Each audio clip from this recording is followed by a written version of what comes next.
వ్యవసాయానికి రైతుకు అండగా ఉంటూ ఇంకొక వైపు అభివృద్ధి కార్యక్రమాలు చేపడుతుంటే కళ్ళు గిట్టని వాళ్ళు అడుగడుగున కాంగ్రెస్ ప్రభుత్వాన్ని విమర్శించే ప్రయత్నం చేస్తున్నారు, తప్పుడు ఆరోపణలు చేస్తున్నారు.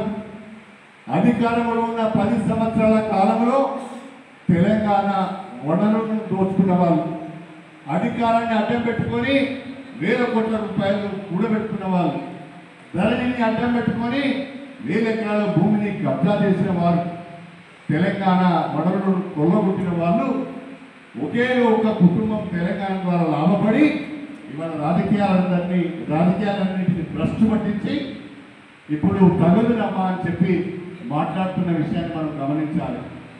ఆనాడు పేదల గురించి ఆలోచన చేయలేదు. ఎంతసేపు ఏ పని చేస్తే ఎంత కమిషన్ వస్తుంది, ఏ పని చేస్తే ఏ రకంగా ఆదాయం వస్తుంది, అవినీతి ద్వారా మనం సంపాదించుకోవచ్చు అని ఆలోచించారు. అవినీతికి అక్రమాలకు పెద్దపీట వేశారు. ఇవాళ అభివృద్ధికి సంక్షేమానికి కాంగ్రెస్ ప్రభుత్వం పెద్దపీట వేస్తున్నది. దయచేసి దీన్ని గమనించండి. ఇంకా 3.5 సంవత్సరాల సమయం ఉంది ఈ ప్రభుత్వానికి. ఈ 3.5 సంవత్సరాల కాలంలో కాంగ్రెస్ ప్రభుత్వం ఇచ్చిన ప్రతి ఒక్క హామీని నిలబెట్టుకునే ప్రయత్నం చేస్తాం. రాష్ట్ర ప్రభుత్వం పైన లక్షల కోట్ల రూపాయల అప్పు ఉన్నది. ఆ అప్పుకు ప్రతి నెల మిత్తి కట్టవలసి వస్తుంది, వాయిదా కట్టవలసి వస్తుంది. మిత్తి కడుతూ వాయిదా కడుతూ కూడా అభివృద్ధి సంక్షేమ కార్యక్రమాలను ముందుకు తీసుకుపోతున్న విషయాన్ని దయచేసి మీరందరూ కూడా గమనించండి. ఆర్థిక పరమైన ఇబ్బందులు ఉన్నాయి. ఇంకా ఇప్పుడిప్పుడే కొంచెం చేయి తిప్పుకునే అవకాశం వచ్చింది, వనరులను సమకూర్చుకునే అవకాశం వచ్చింది.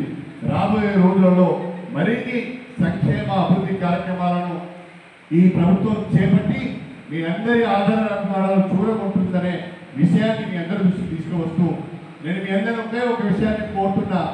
ఈ కాంగ్రెస్ పార్టీని, ఈ ప్రభుత్వాన్ని మీరు ఆశీర్వదించాలి. అదేవిధంగా మీ ఎమ్మెల్యేగా ఎన్నికై నేను సంవత్సరాల కాలం అయింది.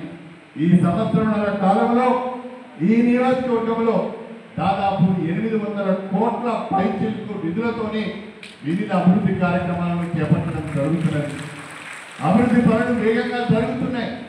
నియోజకవర్గంలో అభివృద్ధి పనులు జరుగుతున్నా కళ్ళు లేని కబోదుల వల్లే ఇది ఏం జరగలేదు, 800 కోట్లు కాదు కదా, 8 పైసలు కూడా రాలేదు అని మాట్లాడుతున్న మూర్ఖుల గురించి ఎంత తక్కువ మాట్లాడితే అంత మంచిది అని చెప్పి నా ఆలోచన అని చెప్పి సందర్భం చేస్తున్నా. నేను మీ అందరికీ ఒకే ఒక మాట చెప్పదలుచుకున్నాను. ఎన్నడూ కూడా తెలిసి తప్పు చేసే ప్రయత్నం చేయండి. తప్పు చేసి మీకు తలవంపులు తీసుకురాను. నిజాయితీగా పనిచేస్తాను, నియోజకవర్గాన్ని అభివృద్ధి చేస్తాను. దానికి మీ అందరికి సహకారం కావాలని చెప్పి ఈ సందర్భంగా సవినీయంగా మీ అందరికీ కూడా తెలియజేసుకుంటూ, ఎవరికైనా అర్హత ఉండి ఏదైనా కారణం వల్ల మీ లిస్టులలో పేరు రాకపోతే మీ పేరు నాకు ఇవ్వండి, నెల లోపల మళ్ళీ మీకు మంజూరు ఇప్పిస్తారని చెప్పి ఈ సందర్భంగా సవినీయంగా తెలియజేసుకుంటూ మళ్ళీ చెప్తున్నా, ఇల్లు మంజూరు కావటానికి కానీ బిల్లులు రావటానికి కానీ ఎవరికి ₹1 ఇవ్వకూడదు. ఎవరైనా మిమ్మల్ని ఇబ్బంది పెడితే వాళ్ళ పేరు నాకు చెప్పండి, నేను అన్ని చూసుకుంటా అని చెప్పి ఈ సందర్భంగా సవినయంగా తెలియజేసుకుంటూ మీ అందరి దగ్గర సెలవు తీసుకుంటాను. జై తెలంగాణ, జై తెలంగాణ, జై ఇందిరమ్మ, జై ఇందిరమ్మ.